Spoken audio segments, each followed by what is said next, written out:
Kyrie Irving, more drama, this time bringing up the Brooklyn Nets and revealing some surprising things about how everything actually went down between him and Kevin Durant. I'm Trevor Lane. This is the Basketball Bulletin. Make sure you subscribe right here to the channel. Turn on those notifications as well. Joining me is Donnie Freeman. Donnie, Kyrie, no stranger to controversy, but he's been doing pretty well in Dallas, and now we're going back and drudging up the Brooklyn stuff. Well, to be fair, there was a podcast with the coach and co-star from that team, and they kind of talked about it inevitably because that was something that we needed to hear about, I guess, a little bit, because we didn't really know how things really were behind the scenes with KD and Steve and all that stuff. So I think they had no choice but to really talk about it, as he's the co-host on that podcast. And Kyrie just took it upon himself to respond, and he had some really interesting comments. That's fair. It should be noted that Kevin Durant and Steve Nash kind of talked about it first, and then Kyrie responded to all of that. In fact, he wouldn't have said anything if they didn't say anything. So. True. Fair point. Fair point. And important that we do note that. Okay, let's get it. Here's what KD and Steve Nash had to say about the Nets. And there was one piece of this that Kyrie took exception to, and I understand why. Check this out. Back to our time in Brooklyn. What do you think of? I had just signed that deal. You had just signed the deal. But I feel like we were secure, but everything else around us was going to not in a bad way. We got GMs going to other teams. We got coaches going to other teams. We got players forcing trades. We got bringing Ben Simmons. He's back. Like, it was just so much stuff going on. And around us, I feel like we were locked in on the same page and understand, like, well, we're trying to do something special here. And I felt like your hands were tied a lot because you had to, as a coach, you got to deal with so much. I didn't get to coach as much as I wanted to. That's what it was. I didn't think we didn't get the full Steve Nash like I wanted, like you probably wanted. I just felt like it was just too much, too many distractions in a way. And, you can't win that way. But I felt like we had great intentions, though. I felt like we cared enough. I felt like every day we were trying to push towards winning the champ. It was a great vibe in there. It's some of the best times. That first year, that's why I signed that deal. That first year, man, most fun ball I had. Some of the most fun ball I had playing my whole life. I enjoyed it. I enjoyed Brooklyn a lot. I love playing for Brooklyn, but it's just so much stuff happened around the guys that were committed to the situation. I felt like we were committed, but everybody else wasn't. It just was weird. So I guess first and foremost, talking about, we were committed, but everybody else wasn't. And then Kyrie kind of gets caught in that net of everybody else, right, on the team was not committed. KD said, you or me. I do wonder, did he really mean when he said we, was he including like the major stakeholders of Kyrie being involved in that? Or was Kyrie excluded from that? And therefore Kyrie should feel a little bit, I don't know if offended is the right word, but a little bit put off by suggesting that maybe he wasn't committed to the Nets at that point. I thought it was more of a shot at Harden, to be honest. He kind of catches because it segues into the Ben Simmons. That's true. Like, it goes directly into Ben Simmons. To be honest, I don't like Kyrie is a part of everybody, but I don't think he really catches the same stray that Harden does in that. But regardless, though, he is a part of everyone. So I do understand why he would feel slighted by that and want to clear the air and talk about it as well. Now, when it was also noteworthy that he mentioned that Steve Nash didn't really get to be the coach he wanted to be, and Nash said he didn't get to do as much coaching as he wanted. Wasn't that Nets team the one where there was like the comment about, well, we don't even really have it. We're all like collaboratively coaching. There was something along those lines. Yeah, that, to be fair, that one is a Kyrie stray a little bit. Yeah. But it's more about like guys being bought in around Steve. Because I think the operative word there was or the operative around the situation with Steve is that KD really wanted him. And KD, I think, really likes to play a fun brand of basketball, read and react, things like that, which is part of why it's a little puzzling that he opted to go to Houston, where while the championship aspirations are high, I think he's going to have a very high burden on him offensively. It may not look the way he likes it to typically look when he's out there playing. But that's part of why he was going to Brooklyn, things like that. And he really wanted Steve to coach. But it felt like these guys didn't buy into Steve the way that he wanted them to ultimately. And I think Kyrie was one of the people. He literally said, "What, we don't need a coach. We don't have a coach," something like that. So that's kind of damning to just, there's literally a coach right there. Like, I don't. So Kyrie went on Twitch and made some comments about this whole situation and talked about, one of the things he said was that Durant was the one who wanted Steve Nash. And so he just kind of jumped on board with it because that's what his guy wanted. KD is his guy and KD wants Nash. And so he went, okay. It does kind of present this idea that the KD just kind of pushed through the idea of Nash becoming the head coach. And if that was kind of the situation from the get-go where Kyrie didn't really want Nash as the coach, and now they're saying, well, maybe he wasn't as committed, maybe everybody else, maybe it was James Harden wasn't as committed, kind of makes sense. And now Nash is saying, like, hey, I didn't even get to do as much coaching as I wanted to because we're dealing with all this drama. Well, because people were just kind of bowing to the will of Kevin Durant. And then Kyrie kind of added in that, like, hey, the organization really just wanted KD. And I was their path to get that by signing me as well, by signing us as a duo, because KD and I wanted to play together. I don't know how much I buy that, though. Like, if you're the remember Nets, the are you going to All-Star pay game with them in the tunnel and they're talking right that season prior to? Right. Yeah. Do you buy that the Nets, though, would pay Kyrie Irving the amount of money that we're talking about, like $35 million a season, right? Plus, to get Kevin Durant? Like, that doesn't. I think to have both of them and have a shot to win, that's something. Maybe they prioritize KD more, but I can't imagine that they just didn't want Kyrie and that he was only there as the means to get Kevin Durant. Well, I think going back to that conversation from that All-Star game, I think these guys decided they were going to be a package deal. Yeah. And so if you're a package deal, you're going to do that. And it's not like Kyrie is a bad player. Like, it's not like, you're getting Durant, but he's saddled by this bad play. You're getting a great player back, an all-star NBA champion, one of the most memorable shots in NBA history. Sure. You're getting Kyrie. Like, I think that's a good problem to have. So yeah, I think if you're Brooklyn, if you're any team and you're presented with that exact same opportunity to bring in two guys like that, if you can do it, I think you would. Right. So I think that's more about what it was. But I think that, yeah, they probably wanted KD more. I think that's fair, but I think most teams probably would. But I think they wanted KD more and said, hey, yeah, we'll take Kyrie as well. It's not like he's a bad player and everything else I just explained. It's not a bad problem to have if you didn't really want Kyrie. Is the problem that the Nets saw Kyrie as Robin and Kyrie didn't see himself as Robin? Well, there's nothing I think that's anything worse for Kyrie than literally being asked how LeBron is a father figure to him, which he also talked about on Twitch, just like a week ago. He said, "Yo, that was a crazy question." So, like, I don't know if he has some sort of complex about that, or like Kyrie maybe feeling like he doesn't get enough notoriety for that finals run that he had aside from the shot or something like that. Maybe he wanted to. I mean, it ended poorly in Cleveland and he wanted to establish something in Boston. It didn't work out there. So maybe there's some like, I want to be the guy thing going on there, but I don't know if that's the case because KD is one of his good friends and they got along soundly. And I thought that, like I said, they were a package deal and went together there. So I don't know if that's exactly the case, but there could be a mix of some of that. I think where all this kind of blows up though is the Harden piece. Harden makes his way there and Harden was really good for the team.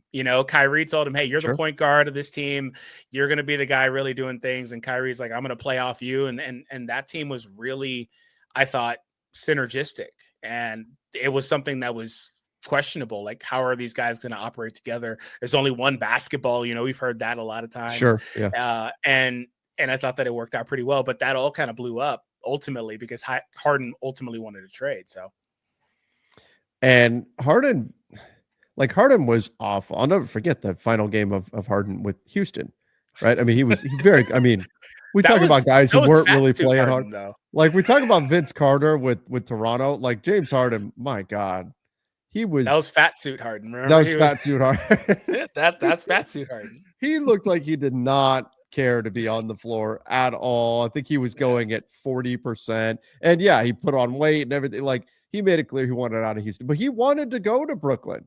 And then that didn't last very long. Now, in hindsight, though, I think most people look at Harden and say, he got to Brooklyn, wasn't there all that long, and then once out, at first it was a lot of negativity about Harden, and then things continue to blow up in Brooklyn. And so now in hindsight, James Harden kind of looks like, oh, he saw it coming. He was smart and he got out. He was the first one to get off that ride when he realized it wasn't what he thought it was going to be.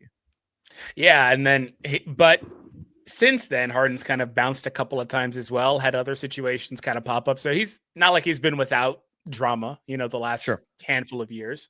But yeah, at the time, absolutely. A little bit. Yeah, a little bit with the whole contract situation and all that. But yeah, at the time, absolutely. It looked like he was the guy that got out at the right time, especially because Kyrie was also dealing with the stuff around COVID, not really playing all the games. In fact, Kyrie said he actually asked them to cut him. So that's another thing too. But it's crazy because Kyrie, was saying that he wanted to win a championship with Harden. And he's telling him, hey, we're going to win a championship. And then out of nowhere, there's a trade request in there. So, oh, yeah. He said that they were talking like, hey, we're going to go win a title. And then like a day, 2 days later, Harden was like, nah, I'm out. Yeah. I'm out. Get me out of here. He said, I'm done with this. I think ultimately when you look back on that pairing or that trio between those guys, you look at it as wasted potential, firstly, because those guys were all still really good. And maybe if that KD shot against the Bucks goes differently, they potentially even win that year. Who knows? Sure. But, and then you look at it entirely differently than you do now. But, wasted potential being the way that you look at that. And then ultimately just a lot of drama, whether that was the stuff surrounding Kyrie, just the fact these guys were also constantly hurt, the Harden trade request, all that stuff. Like it just never really meshed in terms of that stuff. But I thought they were amazing when they were out there playing. They've got some great highlights of the three of them together. Sure. And it's unfortunate that it worked out the way it did. I think the most unfortunate piece of that, though, is that we didn't get to see more of it because I would have really liked to have seen that trio. Like they were super good. And we saw even like the Lakers that offseason make a super rash judgment decision, coming the off Russell of that Westbrook trade, offseason. and that was in part to try to counter Brooklyn. Exactly. They saw them get those three guys and were like, yeah, no, we need to get a star in. Then they tried to get a number of guys, but ultimately settled on Russell, and that obviously didn't work out. But it didn't work out for anybody. So in fact, it was to the degree that the Lakers, when the Russell Westbrook trade got turned into a 4-team trade and Brooklyn was involved in it, that because Brooklyn was involved and Brooklyn was going to be improving, the Lakers were actually able to pull, I believe it was a second-round pick or something extra in the deal because the Lakers made the argument to the Wizards at the time saying, well, now you're turning this into a 4-team trade and the Nets are going to be better off because of it. We're competing with them. We want to be, it's us against them as the two powers in the league. And obviously it didn't work out for either party there. But if you're going to be helping them out, we don't want to be involved in that. We need to be compensated by getting something. And I think they got a second-round pick or something like that. I mean, like it was Nets, Lakers, and then obviously it never really became that. Yeah. It blew up. So, yeah, I think that for both sides, a lot of wasted potential there. But at least on the net side, I mean, we did have some really good games and all that stuff, and it looked pretty good. They just couldn't all click at the same time. And then at the end of it, there's a little bit in there with Ben Simmons where he actually plays on the Nets, and just it didn't work out. No. it didn't work out. And as we're recording these guys this, wind up leaving him, and he's the last guy. Right, yeah, he's the last guy on that roster, I believe, at the end, and he is now a free. In fact, wasn't there a Ben Simmons sweepstakes thing earlier? Yeah, from Wendy. I think I saw that and laughed at it, but yeah, sweepstakes. I will say this though, to put a bow on all this, I think what's cool is, you look back on all that drama and it was obviously not conducive to winning basketball and everything that happened around that Nets team, and bleeds into the 76ers a little bit with Harden and that whole situation with Daryl Morey, and you could take sides there and everything. But you look at what those guys have done now today. And I think if you look at what Harden has been doing with the Clippers, he had a really nice season this last year and mostly drama free, right? Just kind of went and did his thing and played basketball and played pretty well. And even I thought exercised some of the ghosts of his playoff struggles. I thought he had some big moments in the playoffs as well. And then Kyrie in Dallas has been really, really good. And again, for the most part, pretty drama free recently, right? Obviously, hopefully he heals up and that ACL heals up quickly and he can get back hopefully early in 2026. We can see him back, but not a whole lot of drama, just out there, just playing, doing what he needs to do. And then when you look at Kevin Durant, yeah, traded to the Houston Rockets, but most people look at that and say, well, that was Phoenix screwed up. That wasn't Kevin Durant being a diva or being dramatic or anything like that. It was Phoenix screwed up the way they built their roster. And so, of course, KD is going to want out when he turns around and finds out that Phoenix is trying to trade him, right? That they were going to send him back to the Warriors and all of this stuff. So all of these guys in their own way have really distanced themselves from drama since, and for the most part, not entirely. Obviously, Kyrie's doing stuff on Twitch and everything, but when we look at the most recent stuff, they've really kind of let their play do their talking, and they've been fairly distant from at least the level of drama that we saw with the Nets, which I think has been cool because they're all-time greats. They're all first ballot Hall of Famers, and that's really what you want to see is what they do on the floor. Yeah, I think that was a valuable learning experience for probably two of those guys. And those two are not KD, because he turns around and tries to be a part of another 3-man super team afterwards and it blows up again. I think now he's kind of got the memo though, but I think for two of those guys, it was very much that. Kyrie coming off of a finals appearance last year. I sent you in the private chat basketball reference for Harden. Yeah, I wanted to really quickly say this. If you could show it, Harden comes off of a 3-year stretch where he's averaging 36, 34, 30 points. But the season he's traded, he actually makes a shift from then to now into being more of a primary point guard. Yep. He had seasons with double digits assists before, or one, I guess, but he's since then been a lower scoring, low 20s, but a double digit assist guy. Yep. Like that's, I think Harden really made a shift there, and I really like what he's done. And he's still doing it to a high degree, right? And I think that for him, that may have been a valuable experience for him basketball wise. You could say he's maybe lost a step. I think he has. Sure. He's not able 35. to get by guys the same way. Exactly. I think he lost it in that area around like 33 or so, but he's not able to get by the guys the same way. But I think he really evolved his game. And some of that is an extension of that stint in Brooklyn by necessity, needing to be more of a lesser scorer, but more of a playmaker guy.